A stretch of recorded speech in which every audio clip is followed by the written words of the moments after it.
बिस्मिल्लाहिर्रहमानिर्रहीम। आज की प्रेस कॉन्फ्रेंस जो है वो 4-5 इश्यूज के ऊपर है। सबसे पहले तो पंजाब असम्बली की जो 5 मखसूस नशिस्तें थीं जिनके हवाले से आले शरीफ, इम्पोर्टेड हुकूमत और वज़ीर आला इब्न वज़ीर आज़म हमजा शहबाज को अकोमोडेट करने के लिए, उसको प्रोटोकॉल देने के लिए, उसकी हुकूमत इल्लीगल और नाजायज़ हुकूमत को सहारा देने के लिए इलेक्शन कमीशन ने एक गैर आईनी और गैर कानूनी स्टैंड लिया हुआ था। वो गैर कानूनी और गैर आईनी स्टैंड ये था कि आइन और कानून के मुताबिक जो लिस्ट जो है वो इलेक्शन से पहले मखसूस नशिस्तें जो ख़वातीन की और अक़लियतों की होती हैं, जो पॉलिटिकल पार्टी भी अपनी उन नशिस्तों की लिस्ट प्रोवाइड कर देती है इलेक्शन कमीशन को, ये आइन और कानून है कि अगर उस पार्टी का कोई भी एमएनए, एमपीए, सेनेटर अगर उसकी डेथ हो जाती है, वो नाअहल हो जाता है, तो ऑटोमेटिकली एमएनए, एमपीए खुसूसन वो उसी लिस्ट में से जो पिछली क्यू में होते हैं अफराद, जितनी तादाद में लोग नाअहल होंगे या जिनकी कोई डेथ होगी, तो उतनी ही तादाद की पिछली लिस्ट के जो है लोग मेंबर डिक्लेयर कर दिए जाते हैं। ये एक प्रैक्टिस चली आ रही है 2002 के इलेक्शन से। लेकिन इलेक्शन कमीशन का जो पार्शलिज्म था, जिसके ऊपर हमारा गिला शिकवा भी है, हम मुसलसल इस चीज़ को पॉइंट आउट कर रहे हैं कि इलेक्शन कमीशन इस वक्त इम्पोर्टेड हुकूमत की बी टीम बन के अपने मामला चला रहा है। उसकी वाज़ेह मिसाल ये थी कि उन्होंने 5 नशिस्तें जो नाअहल लोटे जो है वो नाअहल हुए, उसकी सीटें सिर्फ इस वजह से रोकी हुई थी कि हमजा शहबाज की हुकूमत बरकरार रहे। मैं समझता हूं कि आज लाहौर हाई कोर्ट में ताज़ा हवा का पहला झोंका पीटीआई के लिए आया कि एक कानूनी तौर पर जो हमारा हक था वो फैसला आया, वो 5 नशिस्तों के ऊपर हमारे एमपीए तकरीबन 3 ख़वातीन हैं और 2 अक़लियत हैं, उनको बनाने का फैसला किया है। आज के लाहौर हाई कोर्ट के इस फैसले के बाद साबित हो गया कि इलेक्शन कमीशन का फैसला इल्लीगल था। इलेक्शन कमीशन ने सिर्फ आले शरीफ को और इम्पोर्टेड हुकूमत को सपोर्ट करने के लिए और पंजाब के अंदर हमजा शहबाज की इल्लीगल हुकूमत को सपोर्ट करने के लिए ये 5 एमपीएस बनने से रोके हुए थे। तो हमारी लाहौर हाई कोर्ट से गुजारिश है कि ये जो पहला ताज़ा हवा का झोंका कानून के मुताबिक जो आपका फैसला आया, जो आपके पास 8, 10, 15 के करीब और भी पेंडिंग केसेस है इस नाजायज़ और इल्लीगल हुकूमत के ख़िलाफ़, पंजाब हुकूमत के ख़िलाफ़, नाजायज़ वज़ीर आला के इंतखाब के ख़िलाफ़, उसके नाजायज़ हलफ के ख़िलाफ़, फिर उसके अलावा उमर सरफराज चीमा साहब की एज आ गवर्नर जो तनज़ली है, जो गलत तरीके से की गई, वो हो गया। फिर उसके अलावा बजट जो पेश हुआ वो इल्लीगल तरीके से पेश हुआ। इन सारे इशूज़ के ऊपर बराए मेहरबानी आइन और कानून के मुताबिक हमारी सुनवाई करें, ताकि हमें भी एहसास हो कि हम इस पाकिस्तान के शहरी हैं, पाकिस्तान के पार्लियामेंटेरियन हैं, पाकिस्तान की जो पार्लिमानी जमहूरियत है उसका हम एक हिस्सा है, और आइन और कानून के मुताबिक जो हमारा हक बनता है वो हमें हमारा हक मिल रहा है। दूसरी चीज़, सिंध का इलेक्शन हुआ कल, बलदियाती आइन और कानून की धज्जियां उड़ाई गई। वहां पे भी इलेक्शन कमीशन के हवाले से सवालिया निशान सिंध की हर पॉलिटिकल पार्टी ने सवाए पीपल्स पार्टी के, जिसने रज के और गज वज के धांधली की, धांधली के सारे रिकॉर्ड तोड़ दिए। आले जरदारी ने इलेक्शन कमीशन को, मैं ये समझता हूं कि जो मैं नहीं कह रहा, जमात इस्लामी ये कह रही है, एमक्यूएम ये कह रही है, जीडीए ये कह रही है, आपकी एमक्यूएम के जो बाकी हिस्से हैं वो भी यही कह रहे हैं, और तहरीक इंसाफ भी यही कह रही है। जिस धोस, धांधली, गुंडागर्दी, बदमाशी के साथ सिंध का कल इलेक्शन हुआ, उसके ऊपर रोया ही जा सकता है, या फिर जनाब शर्म के मारे हंसा जा सकता है, और उसके अलावा उसका कोई स्टेटस नहीं है। तमाम पॉलिटिकल पार्टीज ये कह रही हैं कि वहां पर 2 वोटर लिस्टें चल रही थी, हाथी के दांत खाने के और दिखाने के और के ऐन मजदाक और उसके ऐन मुतरादिफ। प्रैक्टिकली जनाब कुछ और वोटर लिस्ट थी, और इलेक्शन कमीशन की तरफ से बताई जाने वाली, दिखलाई जाने वाली और जितलाई जाने वाली वोटिंग लिस्ट कुछ और थी। मैं ये समझता हूं कि इस किस्म के इलेक्शन और इस किस्म के इक़दामात से इलेक्शन कमीशन अपनी हैसियत और अपनी वैल्यू वो दिन ब दिन खो रहा है। इलेक्शन कमीशन आने वाले इलेक्शन के हवाले से अपनी क्रेडिबिलिटी, अपनी वर्थ, अपनी प्रोफिशेंसी और अपनी एफिशिएंसी उसके ऊपर सवाल निशान खड़ा कर रहा है। तो हम समझते हैं कि जिस तरह NA 240 का जो अभी इलेक्शन हुआ है उसके अंदर 8% सिर्फ टर्न आउट था। होना यह चाहिए था कि इलेक्शन कमीशन को वो नल इनवाइट कर देना चाहिए था, उसको रिजेक्ट कर देना चाहिए था उस इलेक्शन को। आइन और कानून भी ये कहता है। डस्का के इलेक्शन के अंदर 20 से 22 पोलिंग स्टेशनों पे टर्न आउट कम था तो उसके ऊपर तो आपने फौरन फैसला दे दिया, लेकिन यहां पर 8% पूरे के पूरे हल्के का वोटर जनरल टर्न आउट रहा क्योंकि तहरीक इंसाफ ने पार्टिसिपेट नहीं किया था। ये एक यॉर्डस्टिक के तौर पे, क्राइटेरिया के तौर पे कराची का इलेक्शन याद रखा जाएगा कि जिस इलेक्शन के अंदर पीटीआई इन्वॉल्व होगी, पार्टिसिपेट करेगी, वहीं पे आपको टर्न आउट नजर आएगा, वरना आवाम की कोई दिलचस्पी नहीं है इन किस्म के इलेक्शनों से। यही सिंध के अंदर कल बलदियाती इलेक्शनों के अंदर तमाम DC commissioner, CPO, RPO, police के डिपार्टमेंट, हेल्थ डिपार्टमेंट, तालीम का डिपार्टमेंट, ज़राअत का डिपार्टमेंट, तमाम डिपार्टमेंट्स को इस्तेमाल करके जिस अंदाज से जरदारी हाउस, बिलावल हाउस से पूरा इलेक्शन कंडक्ट किया गया, कंट्रोल किया गया, उसकी वजह से इलेक्शन कमीशन के ऊपर सवालिया निशान खड़ा हो गया है। तीसरी चीज, पंजाब के ज़िमनी इलेक्शन के हवाले से यहां पर अब एक सीट के ऊपर आज लाहौर हाई कोर्ट के फैसले के बाद 163 मेंबर हमारे हैं, 10 काफ लीग के हैं, 173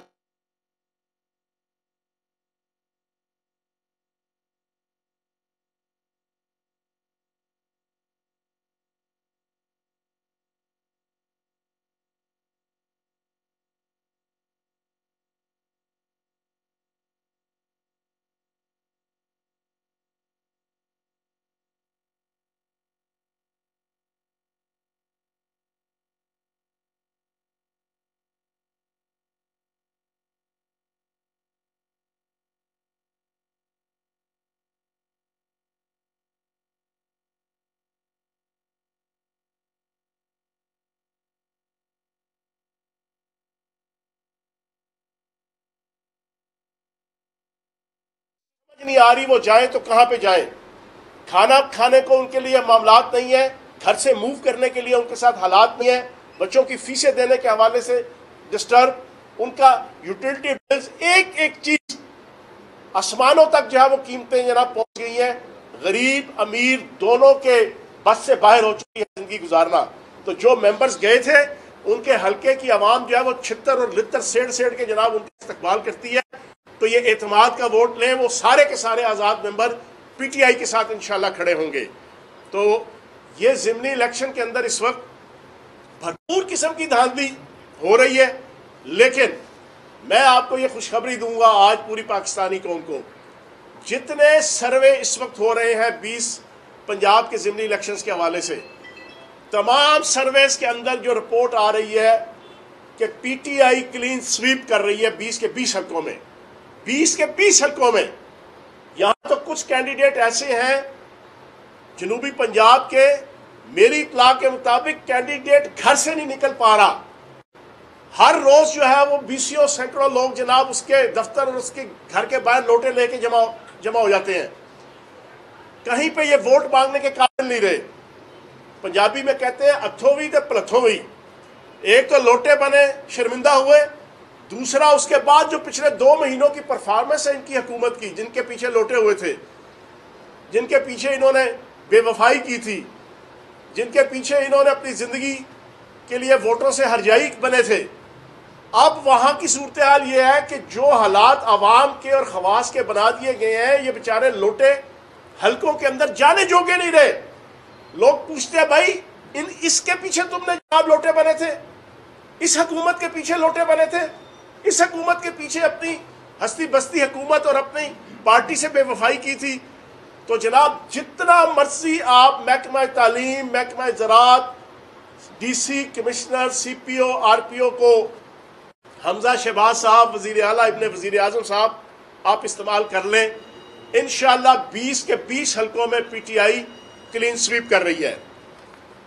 चौथी चीज सबसे इंपॉर्टेंट, 2 परफॉर्मेंस में आपके सामने रखूंगा मौजूदा इंपोर्टेड हुकूमत की। पूरी पाकिस्तानी कौम को पता चल जाएगा। एक तो ये पिछले 3 साल से कहते थे कि इमरान खान साहब की हुकूमत और पीटीआई की हुकूमत ने तनहा कर दिया आलमी सतह पे पाकिस्तान को।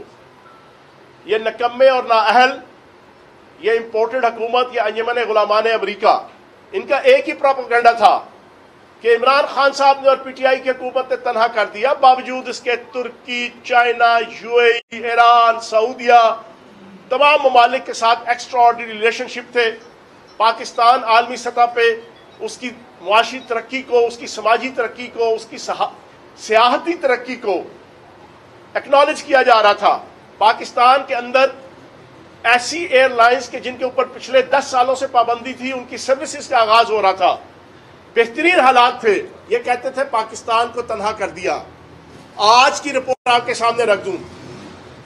एक आलमी इत्तेहाद बना 2009 के अंदर 5 ममालिक का, ब्रिक्स के नाम पे, BRICS, Brazil, Russia, India, China और साउथ अफ्रीका। ये नेटो की तरह का कोई जंगी इत्तेहाद नहीं था, ना है। ये एक तजारती इत्तेहाद है, ये एक मुआशी इत्तेहाद है। ये 5 डेवलपिंग कंट्रीज का एक ऐसा इत्तेहाद है कि जिसके तहत उनकी 325 करोड़ की आबादी, 3 अरब 25 करोड़ की आबादी के ये 5 ममालिक हैं। 3.25 अरब की आबादी है इन 5 ममालिक की, और दुनिया का 40% से ज्यादा आबादी का हिस्सा इन 5 ममालिक का है। इन्होंने 2009 से ये इत्तेहाद बनाया। इस दफा आज से 2 दिन पहले 23-24 तारीख को चाइना के अंदर 14वां सेशन हुआ ब्रिक्स का।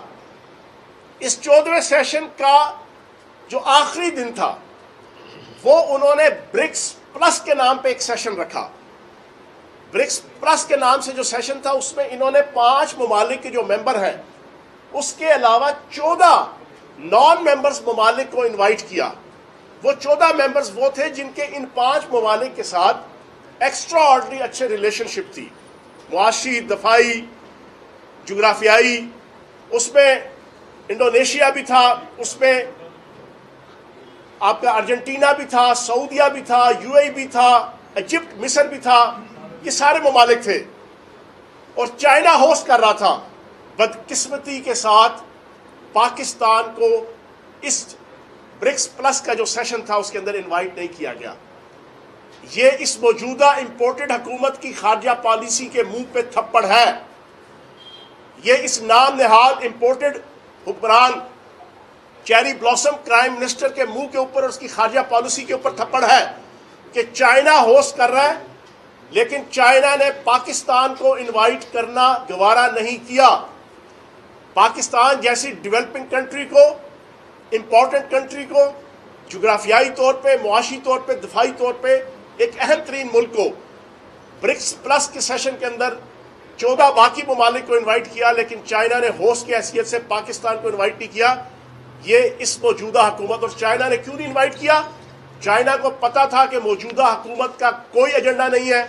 ये अमेरिका के इशारों पे नाचने वाले, ये आलमी ताकतों के इशारों पे नाचने वाले, इनकी अपनी कोई पॉलिसी नहीं है, इनकी कोई अपनी इकोनॉमिकल पॉलिसी नहीं है, कोई दफाई पॉलिसी नहीं है, कोई तजारती पॉलिसी नहीं है। इस वजह से उन्होंने पाकिस्तान को इस काबिल नहीं समझा, जो इनकी खारजा पॉलिसी की बहुत बड़ी नाकामी है। दूसरी नाकामी सुन लें। 30 मार्च 2022 आलमी मंडी में तेल की कीमत थी $129, $129 फी बैरल। 30 मार्च 2022 को आलमी मंडी में तेल की कीमत $129 फी बैरल थी और पाकिस्तान के अंदर कीमत थी ₹149।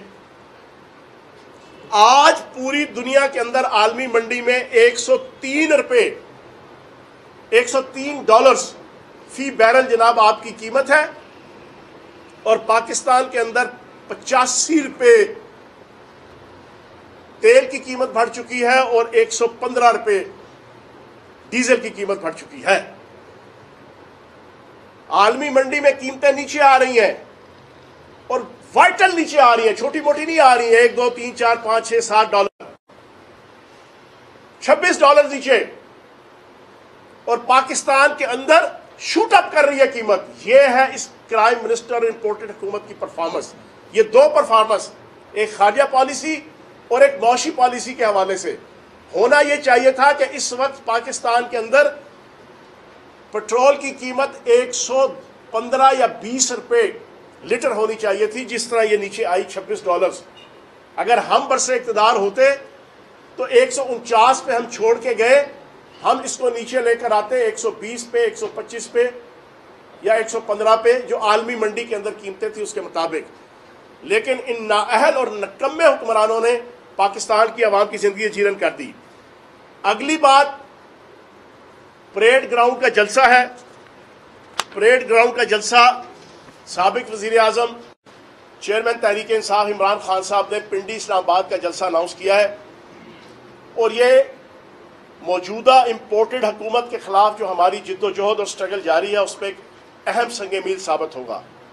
और इस जलसे में इमरान खान साहब ने एक इंतहाई इम्पोर्टेंट कॉल देनी है, जिससे मैं समझता हूँ कि राना सनाउल्लाह के भी दिल में इंशाल्लाह धक धक होगी, और ये धक धक करने लगा कि मज़दाक इंशाल्लाह राना सनाउल्लाह साहब की भी नींदें उड़ेंगी और इम्पोर्टेड हुक्मरानों की भी इंशाल्लाह नींदें उड़ेंगी।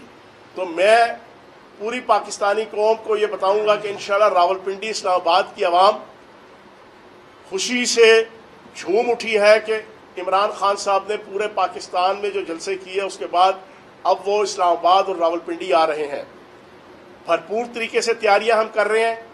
रावलपिंडी की आवाम, रावलपिंडी के कारकुनान, तहरीक इंसाफ के अहदेदारान इंशाअल्लाह पूरी सलाहियत के साथ अगले हफ्ते को 2 जुलाई को अपनी परफॉर्मेंस देंगे, और रावलपिंडी की आवाम अपने कंधों पे इंशाअल्लाह बैठाएगी इमरान खान साहब को, अपने सीनों पे लगाएगी, अपने पलकों पे सजाएगी इंशाअल्लाह, कि जो इमरान खान पूरी पाकिस्तानी कौम की गैरत और खुददारी की और मुआशी माशरती खुददारी की और सर्वाइवल की जंग लड़ रहे हैं।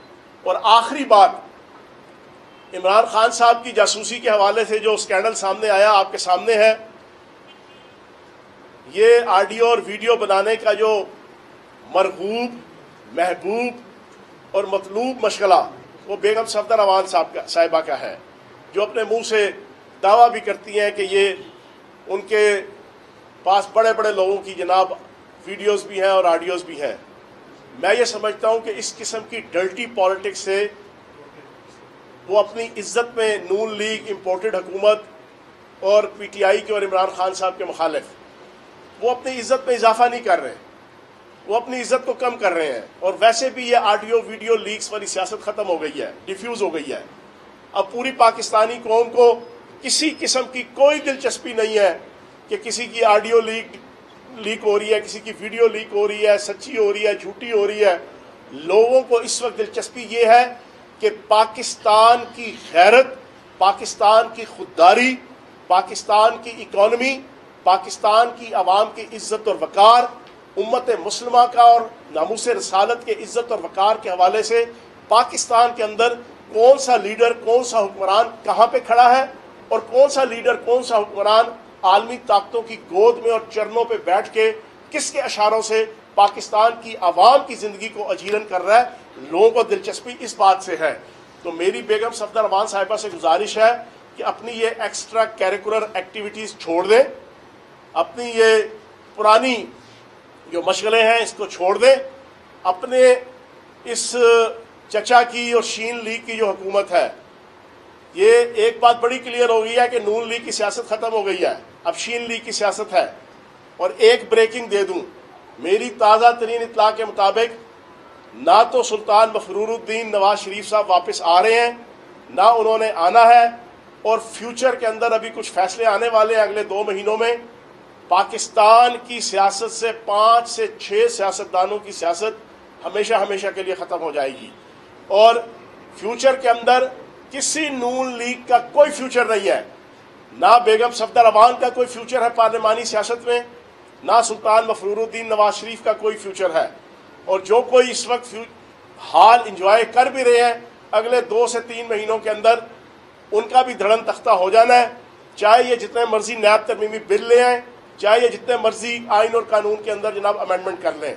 तो इंशाल्लाह मेरी बेगम सफदर अवान साहिबा से गुजारिश है कि अपने ये मशगले छोड़ दें ऑडियो वीडियो वाले, और पूरी तवज्जो अपनी हुकूमत को कहें और अपनी शीन ली को कहें और अपने चचा को कहें कि वो अच्छी परफॉर्मेंस की तरफ तवज्जो दें। बहुत शुक्रिया। साहब ये बताइएगा कि 3.5 साल इमरान खान की हुकूमत रही, उसके बाद अब ये इंटरिम गवर्नमेंट कह सकते हैं या जैसे भी है, इसमें ये चल रही है, तो इसमें महंगाई का सिलसिला पहले भी आवाम तंग थे, महंगाई से अब मज़ीद तंग हो गए, तो आप क्या समझते हैं तीसरा ऑप्शन कौन सा है जिसमें आवाम को रिलीफ मिल सके?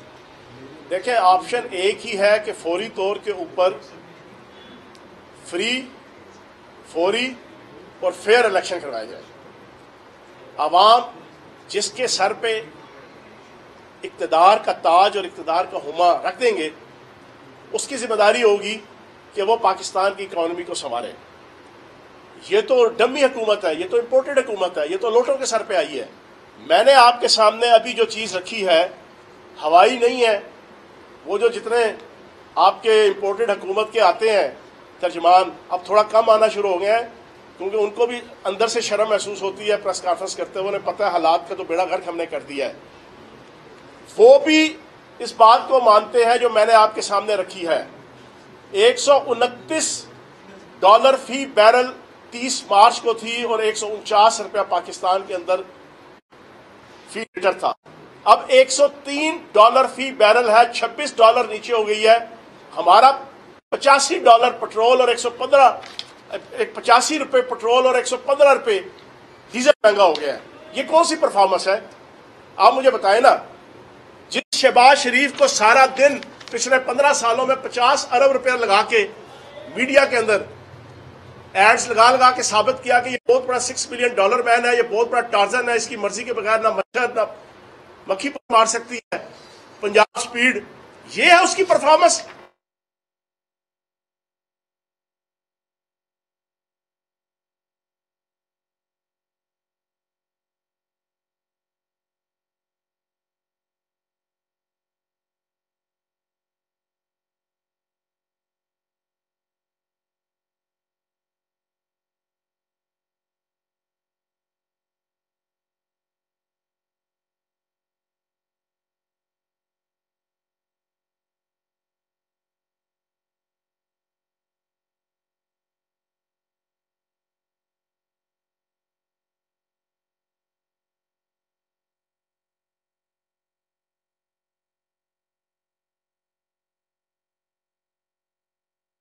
कि 1100 अरब रुपए के 117 मुकदमात नल एंड वाइट कर लिए अपने।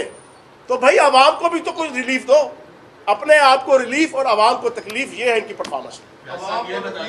इसके बाद इस्माइल जो है वो पार्लियामेंट के खड़े होकर कहते हैं कि 2 दफा हमने पेट्रोल बढ़ाया, आवाम तो बाहर नहीं निकली। ये आवाम का मसला उड़ाया गया है या कैश दिलवाई गई? दूसरा, बाई इलेक्शन जो जमनी इलेक्शन हो रहे हैं, जितने मुनर्रिफ अरकान ने आपके मुताबिक लोटे जो हैं उनको अपोजिशन या हुकूमत ने टिकट दिए हैं, वो तो आपके हाथों करवाने के लिए दिए हैं। सियासी जमातों को क्या असर पड़ेगा उनको? बाबर साहब ने बड़ा अच्छा सवाल किया है। पहली बात तो यह है कि मुफ्ता इस्माइल का मुफ्ता लगा हुआ है बेहतरीन किस्म का, उसका कुछ जाता नहीं है, आवाम के पल्ले कुछ रहता नहीं है। वो इस किस्म की चवलें मारता रहता है। हर हफ्ते कोई ना कोई ऐसी चवल आपको सुनने को मिलती है। एक चवल उन्होंने पिछले टर्नओवर में मारी थी कि स्टील मिल ले लो, PIA 7 मुफ्त में मिलेगी चुंगे में। अभी भी इन्होंने पिछले 2.5 से 3 महीनों में बड़ी किस्म की इस किस्म की जनाब 2 नंबर बातें की हैं। अब ये आवाम की तज़हीक कर रहे हैं। एक तरफ आवाम को ये रगड़ रहे हैं, आवाम का पसीना तेल और खून निकाल रहे हैं, निचोड़ रहे हैं। दूसरी तरफ ये मजाक उड़ाते हैं कि आवाम सड़कों पर नहीं आती। जिस दिन आवाम सड़कों पर आएगी और आएगी, और सड़कों पे आना ही आवाम नहीं होता भाईजान, आपका सिर्फ 1.25 साल रह गया इलेक्शनों को।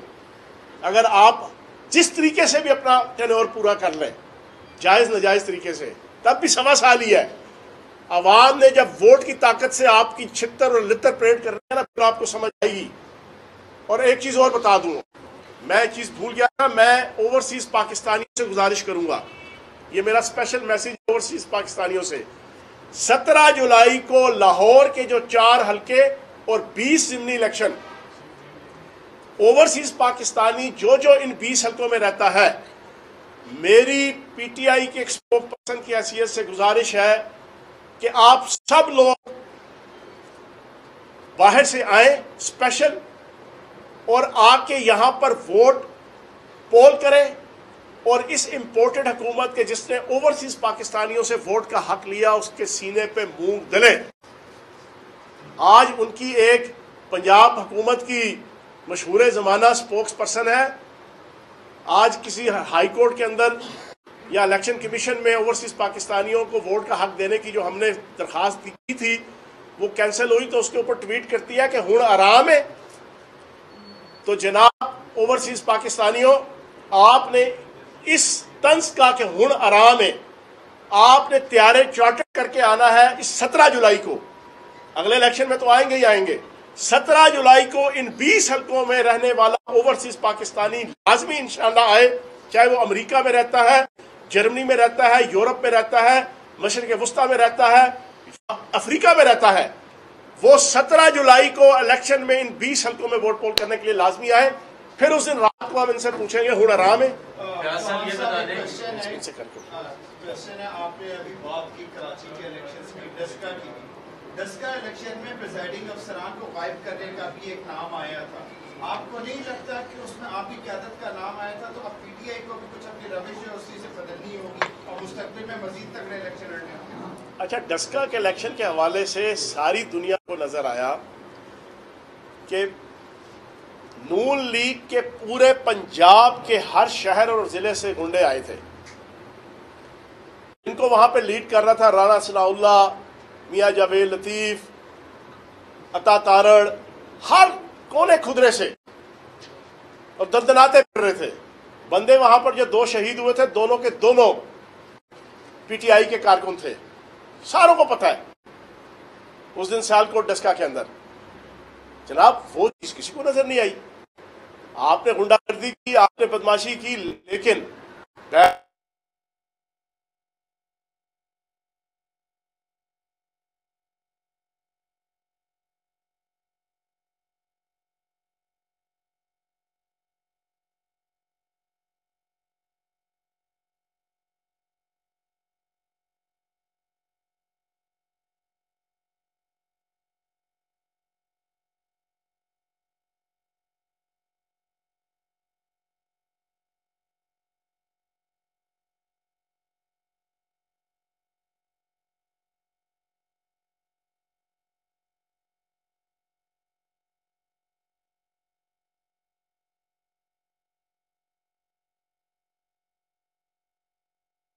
प्रेस कॉन्फ्रेंस के अंदर इनकी जो नाअहलियाँ और इनके नकम्मापन है वो तो आ नहीं सकता।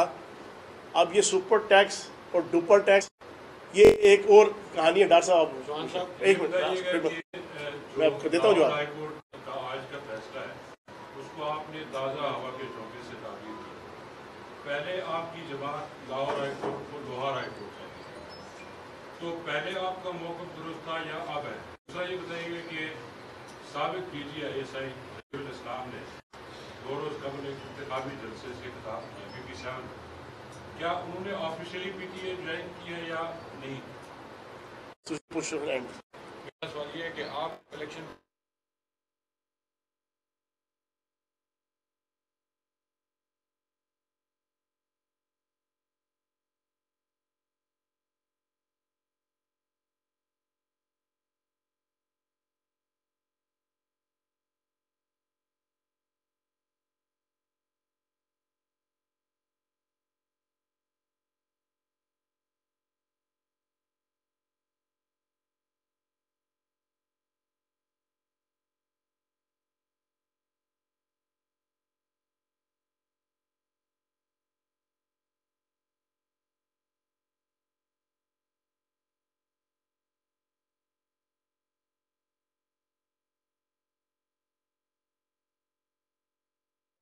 पाकिस्तान के अंदर जो इन्फ्लेशन रेट है वो 35% के करीब आ चुकी है। ये आपकी इत्तला के लिए अर्ज़ है। अभी आखिरी जो इन्होंने कीमतें बढ़ाई हैं पेट्रोलियम की, उसका प्रॉपर पूरा इम्पैक्ट अभी नहीं आया, अगले 7-8 दिनों में आएगा। और साथ ही 1 जुलाई को ये 20 रुपये मज़ीद बढ़ा रहे हैं। तो अल्लाह ही मालिक है इस वक्त जो है ना पाकिस्तान की इकानमी का, आवाम का। और इस सुपर टैक्स के बाद सनतें तबाह, आपकी स्टॉक एक्सचेंज क्रैश हो चुकी है, हर चीज़ तबाह हुई है। आवाम की ज़ाती जेबों से लेके, आवाम के ज़ाती किचनों से लेके, इंडस्ट्री और सनत, तजारत, हर चीज़ तबाह हो चुकी है। ये है इनकी परफॉर्मेंस।